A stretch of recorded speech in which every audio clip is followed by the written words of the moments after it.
falar um pouco também da psicanálise e a literatura, relações e atores. O filósofo alemão Gregor Wilhelm Friedrich Hegel, no começo do século XIX, enumerou 6 artes em ordem de plenitude: arquitetura, escultura, pintura, música, dança e poesia. Continue a leitura e entenda mais sobre a relação entre a psicanálise e literatura. Entendendo a psicanálise e literatura, desde a Grécia Antiga até a formação da sociedade ocidental contemporânea, essas artes têm feito parte da história e da expressão humana. No entanto, no ano de 1923, o intelectual italiano Ristoro Canudo propôs seu manifesto das 7 artes, que o cinema fosse considerado como uma 7 arte, aumentando a lista anterior de Hegel. Posteriormente foi cogitada a possibilidade de inserir a fotografia e os quadrinhos nessa lista.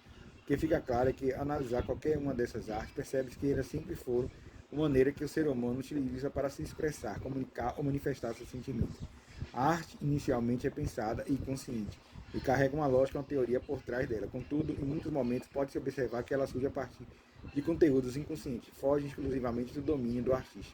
O surrealismo foi um movimento artístico e literário que surgiu na França por volta de 1920, muito influenciado pelos estudos de Freud que mostram a importância do inconsciente na criatividade humana. A interpretação dos sonhos, a psicanálise e a literatura. A interpretação dos sonhos, as histórias de ficção, os contos fantásticos, deixaram o homem mais livre da crítica e da censura e da lógica da que reprimia sua liberdade. A psicanálise e a literatura têm a partir daí histórias que se misturam. Freud tem em suas obras muitas referências literárias, principalmente de Goethe e Shakespeare. Além do valor psicanalítico, a obra de Freud também é reconhecida por seu valor literário, sendo inclusive considerado um escritor tal qual Schopenhauer. Freud foi realmente um grande leitor e escritor e percebeu e declarou que, ao escutar seus pacientes, o alívio e a cura poderiam acontecer de uma maior atenção dada às suas histórias, fatos cotidianos aparentemente irrelevantes, como, por exemplo, os sonhos e os atos falhos. Os sonhos e os atos falhos. O escritor italiano Umberto Eco diz que os livros conversam entre si, já que o filósofo russo Mikhail Bakhtin propôs a teoria do dialogismo, da polifonia e da intertextualidade. Ambos concordam que tanto o ato da fala como na literatura não existe palavras não ditas. Tudo já foi dito ou será dito futuramente. Quando alguém diz algo a outra pessoa, isso já foi dito antes por outros, ou até porque ela era a mesma. A resposta se obtém também já foi dita antes. Exemplo a literatura de fantasia de J.K. Rowling. Foi um fenômeno na saga de Harry Potter, mas essa foi a primeira vez em que se ouviu falar de elfos, dragões e criaturas mágicas.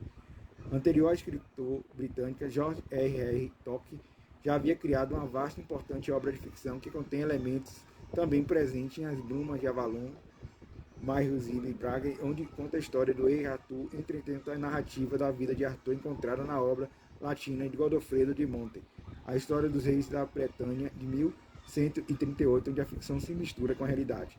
A psicanálise e a literatura de ficção e fantasia. Da mesma maneira, pode-se encontrar elementos parecidos e mais antigos ainda no poema de Boris, um poema épico escrito em língua anglo-saxã, o autor desconhecido possivelmente no século VIII.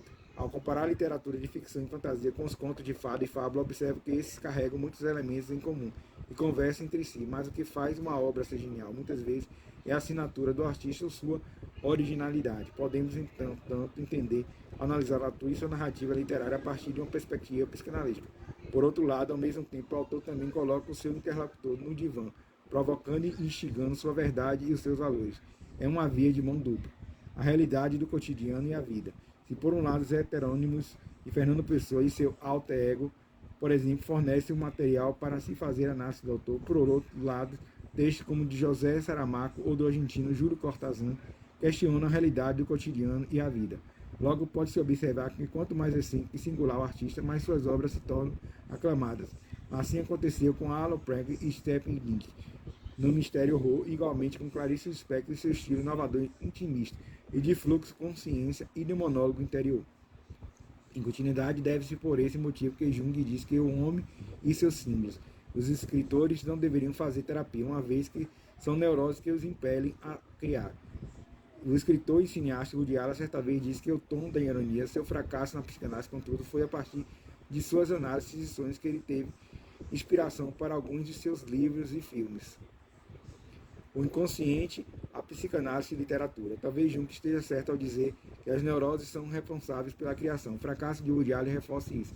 Mas talvez a própria experiência psicanalítica seja a catástrofe necessária que traz do inconsciente as criações, tais quais ficções e contos de fada.